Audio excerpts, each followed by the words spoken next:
सम्राट पृथ्वीराज चौहान वंश के हिंदू क्षत्रिय राजा थे। उत्तर भारत में 12वीं सदी के उत्तरार्ध में उन्होंने अजमेर और दिल्ली पर राज किया था। सम्राट पृथ्वीराज चौहान का जन्म साल 1166 में अजमेर के राजा सोमेश्वर चौहान के घर हुआ था। गुजरात में जन्मे सम्राट पृथ्वीराज चौहान बचपन से ही प्रतिभा दिखाई देती थी। दिल्ली के राजा अनंगपाल द्वितीय की इकलौती बेटी कर्पूरी देवी पृथ्वीराज चौहान की मां थीं। पिता की मृत्यु के बाद 13 साल की उम्र में ही उन्होंने अजमेर के राजगढ़ की गद्दी संभाल ली। बचपन में ही कुशल योद्धा रहे सम्राट पृथ्वीराज चौहान ने युद्ध के कई गुण सीखते। बाल्यकाल में ही उनके अंदर योद्धा बनने के सभी गुण आ गए थे।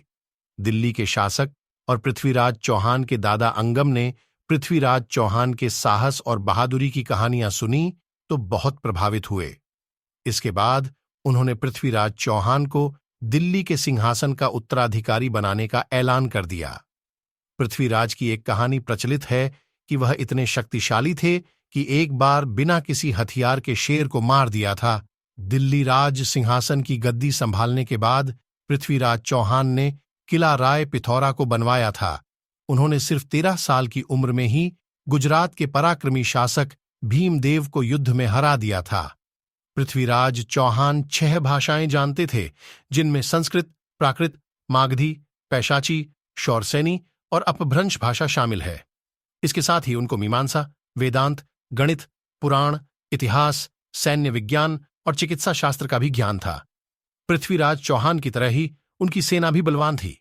इतिहासकारों के मुताबिक 300 हाथी तथा 3,000 सैनिक पृथ्वीराज की सेना में शामिल थे। इनमें बड़ी संख्या में घुड़सवार भी शामिल थे। भारतीय इतिहास के सबसे प्रसिद्ध हिंदू राजपूत राजाओं में से एक पृथ्वीराज चौहान का राज्य राजस्थान और हरियाणा तक फैला था। साहसी और युद्ध कला में निपुण सम्राट पृथ्वीराज चौहान बचपन से ही तीर कमान और तलवारबाजी पसंद करते थे। पृथ्वीराज चौहान को कन्नौज के राजा जयचंद की बेटी संयोगिता से प्रेम हो गया था। इसके बाद वह संयोगिता को स्वयंवर से ही उठा ले गए और गंधर्व विवाह किया। हालांकि संयोगिता के पिता राजा जयचंद और पृथ्वीराज चौहान की आपस में नहीं बनती थी। शादी के लिए जयचंद राजी नहीं थे। संयोगिता को उठा ले जाने के बाद जयचंद ने पृथ्वीराज से दुश्मनी मान ली। चंदबरदाई और पृथ्वीराज चौहान बचपन के दोस्त थे। इसके बाद चंदबरदाई एक कवि और लेखक बने थे। उन्होंने महाकाव्य पृथ्वीराज रासो लिखा है। प्रथम युद्ध में सन 1191 में मुस्लिम शासक सुल्तान मोहम्मद शहाबुद्दीन गौरी ने पृथ्वीराज चौहान को कई बार हराना चाहा, लेकिन उसको सफलता नहीं मिली। पृथ्वीराज चौहान ने युद्ध में मोहम्मद गौरी को 17 बार हराया। इसके अलावा वह इतने दरियादिली थे कि मोहम्मद गौरी को कई बार माफ कर दिया और छोड़ दिया। 18वीं बार मोहम्मद गौरी ने जयचंद की मदद ली और युद्ध में पृथ्वीराज चौहान को हरा दिया। इसके बाद उन्हें बंदी बना लिया और अपने साथ लेकर चला गया। पृथ्वीराज चौहान और चंदबरदाई दोनों को ही कैद कर लिया गया। मोहम्मद गौरी ने सजा के तौर पर पृथ्वीराज की आंखों को गर्म सलाखों से फोड़वा दिया। मोहम्मद गौरी ने चंदबरदाई से पृथ्वीराज चौहान की अंतिम इच्छा पूछने के लिए कहा, क्योंकि चंदबरदाई और पृथ्वीराज आपस में मित्र थे। पृथ्वीराज चौहान शब्दभेदी बाण चलाने में माहिर थे।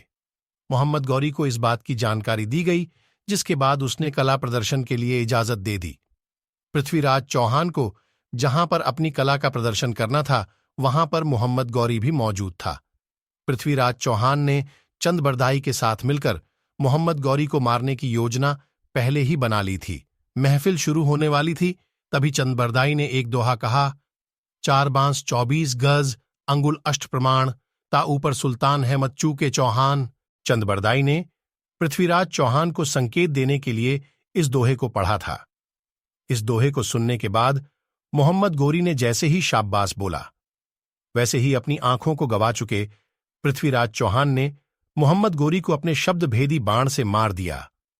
हालांकि सबसे दुख की बात यह है कि इसके बाद पृथ्वीराज चौहान और चंदबरदाई ने दुर्गति से बचने के लिए एक दूसरे को मार दिया। ऐसे पृथ्वीराज ने अपने अपमान का बदला ले लिया। पृथ्वीराज के मरने की खबर सुनने के बाद संयोगिता ने भी अपनी जान दे दी।